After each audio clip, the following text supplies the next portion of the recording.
Tapi di antara hal yang bermanfaat dalam kehidupan ini yang mungkin sering saya lalaikan adalah kurang penghayatan dalam zikrullah, kurang penghayatan. Zikir, kalau seorang berzikir tanpa penghayatan tetap dapat pahala. Dia ibadah lisan. Tapi jika zikir tersebut dari penghayatan, maka tentu pahala yang lebih besar dan punya efek yang besar terhadap iman seseorang.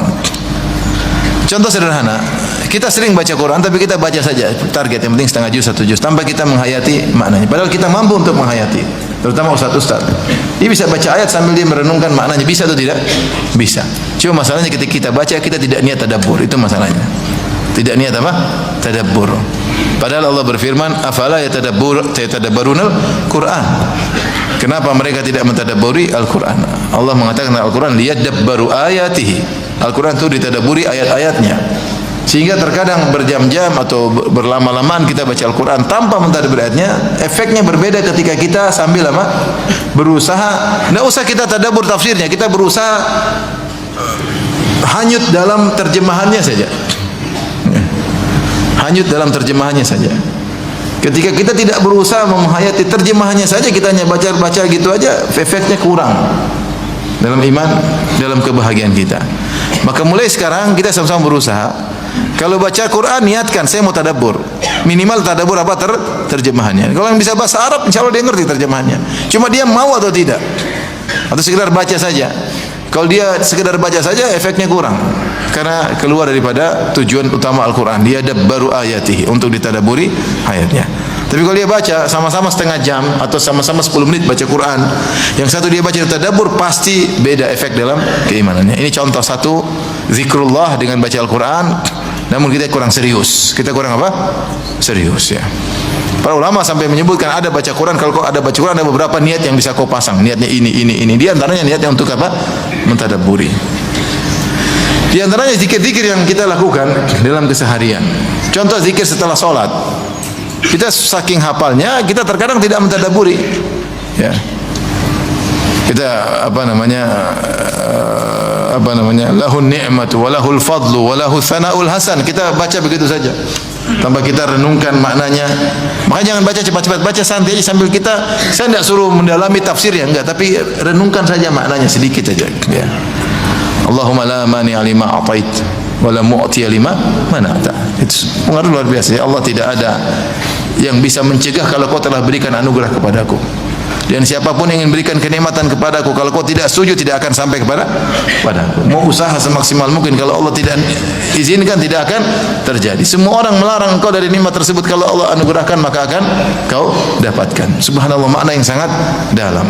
Kemudian kita mengucapkan subhanallah, subhanallah, sambil kita renungkan saja, maha suci engkau ya Allah.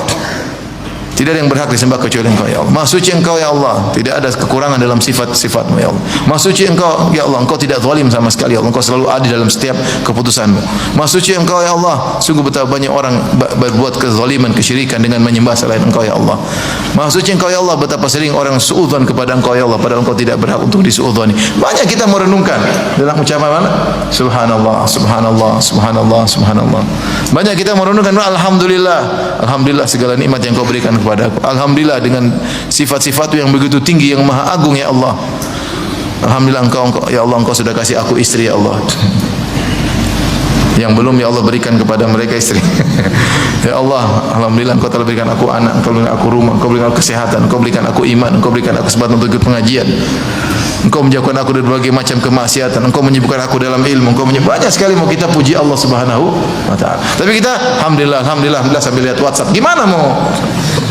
Gimana kita mau zikir sambil lihat apa? WhatsApp? Tidak bisa. Hati ini Allah tidak jadikan wa ja'ala apa li rajulin min qalbayni fi jawfi. Tidak ada dua hati dalam satu hati saja. Maka harus fokus. Harus fokus, ya. Tapi di antara kritikan sebagian ulama tentang misalnya ada seorang yang kemudian misalnya al-mujawwid atau al-qari, kemudian dia dengar soran 5 orang 7 orang, ya susah lah. Bagaimana dia fokus mendengar 7 apa? 7 orang. Kalau 2 mungkin dia masih kuat. Tapi 7 orang langsung baca bareng-bareng, gimana dia mau fokus, susah. Maka jangan, karena hati kita ini enggak mampu. Ya, hati ini kita enggak mampu. Allah yang mengatakan tidak ada Allah berikan dua hati dalam hati seseorang. Enggak bisa, harus fokus. Oleh karenanya kalau kita berzikir, kita fokus. Kasih waktu sedikit aja untuk merenungkan. Toh waktu tetap berjalan. Subhanallah tetap aja kita berjalan. Nah, kita sertakan ketika subhanallah sambil perenungan sedikit-sedikit saja. Itu efeknya luar biasa terhadap iman. Dan ada kelezatan yang kita rasakan setelah sholat. Sholat kita masih kelezatan tersendiri. Kita duduk berzikir itu kelezatan apa? Tersendiri. Alhamdulillah, alhamdulillah, alhamdulillah, alhamdulillah, Allahu Akbar. Ketika baca ayat kursi, jangan Allahu la ilaha illa huwal qayyum la ta'khudhuhu. Jangan baca pelan-pelan. Allahu la ilaha illa huwal hayyul qayyum. Waktu yang kita baca tetap aja, mungkin tetap saja waktu berjalan. Nah, bedanya zikir kita berkualitas atau tidak.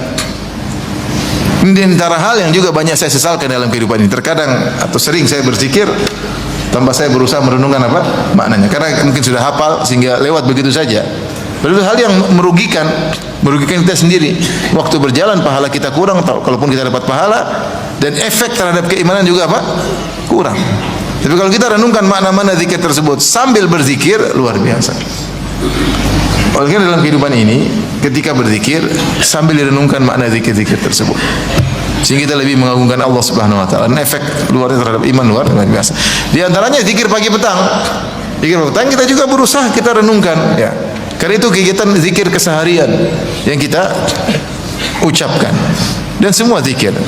Kita zikir mutlak, astaghfirullah, subhanallah, alhamdulillah, Allahu akbar, wala haula wala quwata illa billah.